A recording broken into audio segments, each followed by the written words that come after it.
Hi Ashwin, how are you? Hi there, Sujivan. What's up? What's up? What's happening, buddy? How are you doing? I'm doing good. Thank you so much. And how was your weekend? Beautiful. I mean, this weekend was more of family, so it was very chill. Yeah. How was yours?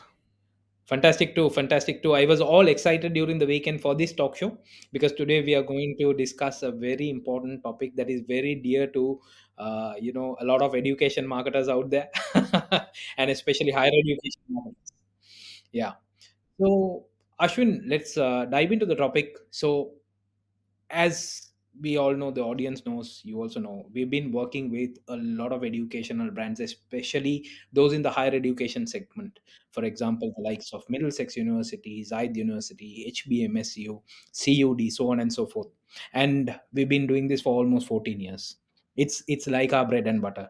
And being in sales, selling to higher education institutions, most of the time there is one big gap that I tend to see, that when it comes to marketing as a problem in the organization, it is most of the organizations fail to realize that they can't depend only on traditional marketing methods. Marketing landscape in higher education is changing so rapidly. There are new concepts that have evolved, and the way students like to be marketed to is also changing big time, especially with a lot of digital changes that are going on around us, with the AI technology taking over, with so many other interfaces, channels that have come into play, that brands are reaching out to on the digital marketing ecosystem, and so on and so forth. So how should a brand approach this problem more strategically? Because I've seen most of them taking a very tactical approach most of the time. Yeah, so what are your insights on this? And I would love to hear your thoughts. 100%, buddy. I think it's very important to go down to your basics. Yeah. Go go to your foundations. Try to understand your customers, students. Yeah. Undergraduate, postgraduate, across higher education. Yeah. I think it's very important to understand what are their goals, what are their challenges, what are their objectives, how's their journey like. Because I've seen most universities where when they start, right, it's like, okay, guys, great, we have 6 months or 3 months towards an intake. Can we start doing advertisements? Can we start doing outdoor? Can we do some PR, get leads and convert them? And I'm thinking, students, right, they take roughly 12 to 15 or even higher, 24 months to make this education decision. Yeah, it's not an easy decision to make. There's a lot of peer pressure, there's a lot of parental pressure, there's a lot of financial pressure. Yeah. And of course your entire career is at stake. Yeah. So these decisions are not a very important step in your career. So it's a very, very important decision to take, which means they're not going to start just 3 to 6 months before. They have multiple phases of experience. So what we've done at Ubrik is we've inspired by Wiley, yeah, and we've tried to create a series of experiences for them before they make an enrollment decision. Yeah, so we've divided this into buckets. So one is the research, where they start their experience. Then is the evaluate, where they try to understand whether this makes sense for them. Third is the apply, where they begin the apply application process. And fourth is the enroll, where it's actually bums on seats for universities. They actually go and enroll. Yeah. Now, like we mentioned earlier, students take more than 12 months to make the decision, which means that I'll tell you one example in the industry and how one of the take Halt. Yeah. Halt, for example, has an extremely fascinating MBA quiz. Yeah. Where you can try to understand through that quiz experience what should your specialization be based on your strengths and weaknesses. At the end of the quiz, they showcase to you what should be your specialization and what could be certain alternatives. But It's a pitch for halt, for them to showcase these are the programs available to make your decision. But the core of it is trying to add value to students who are at a very early stage in their journey, who are trying to understand what their career should be. Yeah. Let's talk about. Just to rephrase it, I think, what is the student's journey like? Yeah. So ideally, everything revolves around the student journey. Is that right? Yeah. Yeah. Yeah. I mean, it's just a series of tools, content, functionality, digital experiences that moves students towards a more student led and a self service model, led by the students and their decision making to for the enrollment decision. Yeah. um and talking about this, sort of doubling down this a little harder, right, is when we want to talk about, I always have multiple options in my head. I mean, I'm intrigued by two courses, two programs, two options. Which one do I pick?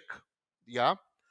And I've seen one university, Birmingham, solve it really well, where they have a course comparison ecosystem where you can go ahead, compare programs, and try to understand how your careers would look like if you were to take one versus the other, and what each program in terms of its curriculum would entail. It's like comparing cars before you buy a car. Yeah. But very similar towards programs and courses as well. Yeah, it was a very interesting ecosystem. It's interesting to see how education brands are bringing in these elements into their marketing as well. Yeah, because you generally saw this comparison only on e-commerce, and then it shifted to vehicle trading, so on and so forth, and now uh, it's so fascinating to see education brands also going into this.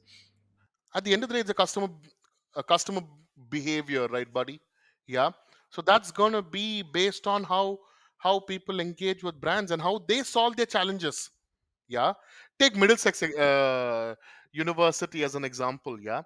Across the journey, you have a lot of questions, but you really don't want to talk to a program advisor or to an admissions officer. Yeah, because you're not in that stage of decision making. You don't have the motivation to talk to somebody from the band as of yet, because you're still exploring. MDX has built a fascinating WhatsApp bot. Yeah. One is to create a chat bot. The second is to bring it to your fingertips with the WhatsApp ecosystem. Yeah. Where it addresses multiple challenges in the student journey, any questions that they have before an enrollment. Yeah. And I think this is a beautiful experience again, because it's giving most of the ownership to the students, and they are leading this experience. Yeah. Yeah.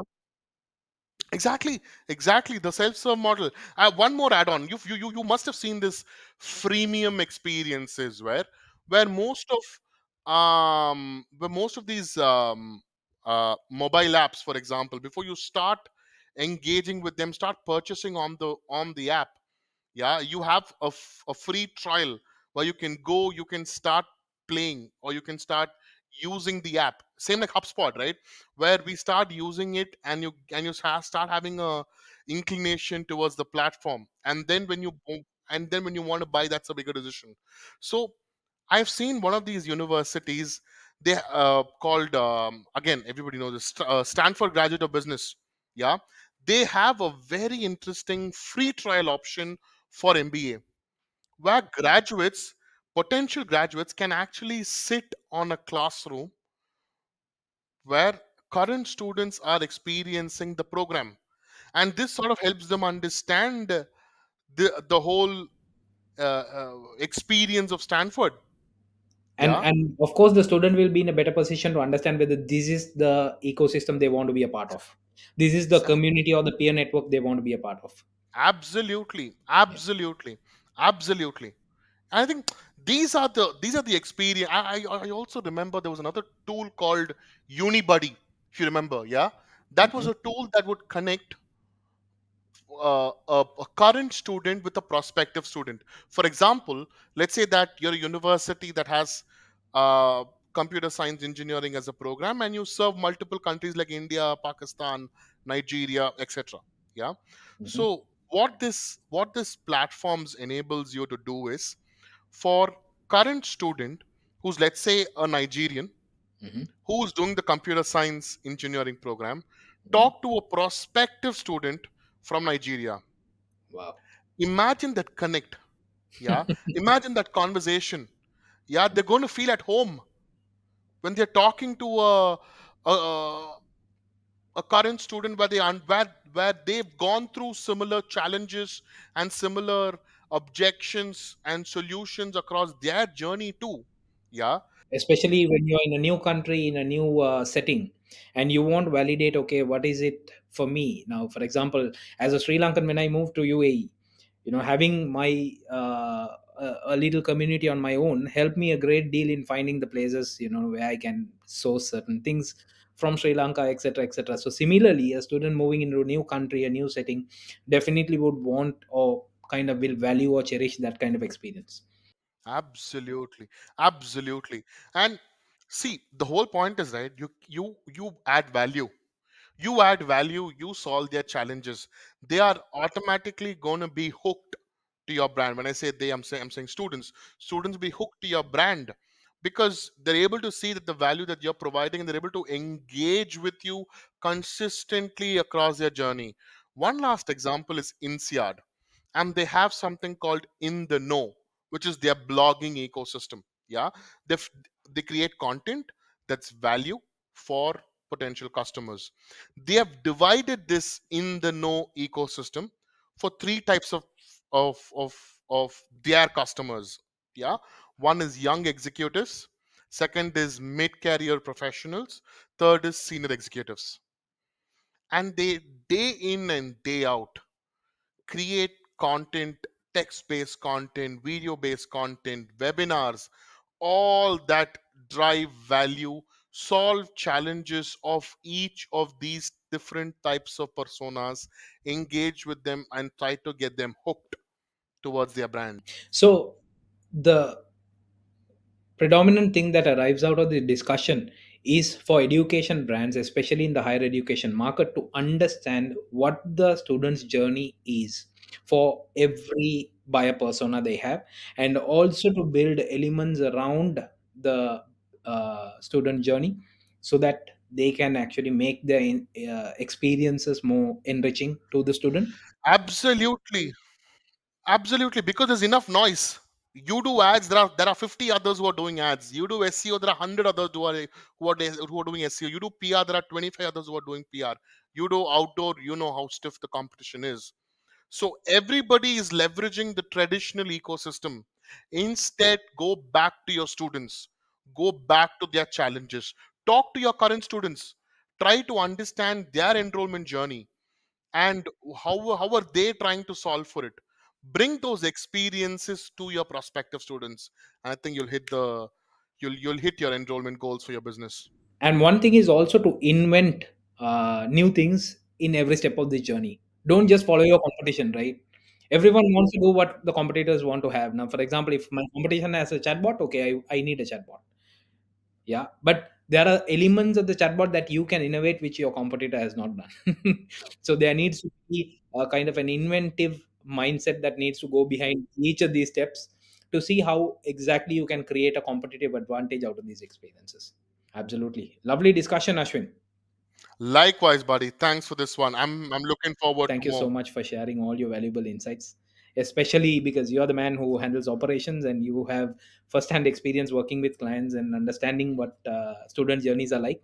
So, thank you very much for the pearls of wisdom. And it was great to have you on our show today. Looking forward to the Thank next one. you, buddy. Thank you. Have a good one. You Thank too. you, buddy. Good day.